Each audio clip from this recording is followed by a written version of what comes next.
help fix these broken countries so fleeing north won't seem so urgent. As thousands of families fleeing violence, poverty and oppression in Central America arrive at the American border, the Trump administration has responded by separating children and parents and cracking down on asylum claims. A more humane, and effective, response would be to address the sources of the desperation that propelled these people north. President Trump chose on Monday to reaffirm his punitive bent, complaining about the exodus of migrants and saying he told the leaders of El Salvador, Guatemala and Honduras, whose countries receive millions of dollars in annual aid, "We're not sending it anymore." But what if the United States truly prioritized helping these nations? Plagued by corruption, violence and gang terror, El Salvador, Guatemala and Honduras need stronger and more honest judges and police officers, better schools and economic development. Elites control much of the land and avoid taxes, even at some of the lowest tax rates in Latin America. Bribery is rampant, and too often leaders lack the interest, competence or will to manage such problems. Over the years, the United States has contributed to instability by supporting autocrats in civil wars and tolerating corruption that has bred criminality.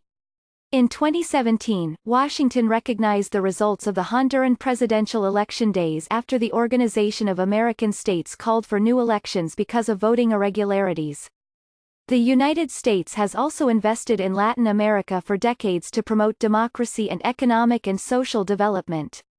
But the Trump administration has begun to place more emphasis on preventing illegal immigration, combating transnational crime and generating export and investment opportunities for U.S. businesses, according to a report last month by the Congressional Research Service, which does nonpartisan research for Congress. While the administration has tried to scale back aid, Congress has resisted, appropriating $2.1 billion for the region from 2016 to 2018, roughly double what had previously been allocated. Results are mixed. While murder rates in El Salvador, Guatemala and Honduras declined in 2018, they are still very high, fueled by the trafficking of 90% of the cocaine bound for the United States. Economic growth has been steady since 2014, but poverty rates are relatively unchanged.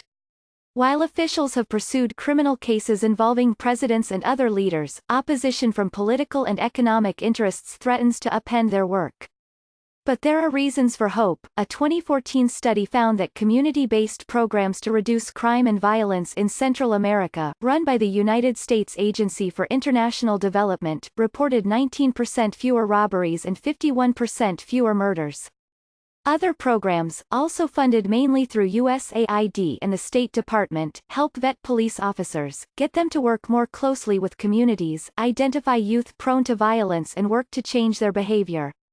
Prosecutors and judges are being given training and technical assistance on managing cases and gathering evidence. Journalists, activists and civil society groups are being counseled in how to protect themselves from threats. Other programs seek to make the civil service more professional, help subsistence farmers diversify their crops and increase yields and connect regional electric grids. Eradicating gangs, which drive much of the northward migration, is especially difficult. The International Crisis Group has warned that mass deportations from the United States risk fueling gang violence unless accompanied by serious economic investment in impoverished communities. Just subjecting gang members to harsh prisons and branding them terrorists has backfired, the group said. In the end, it is Central American leaders who must carry out reforms. They are more apt to do that with international support. But America can slow the exodus of the desperate by investing in democracy, judicial reform and economic growth. So far, Mr. Trump has shown little interest.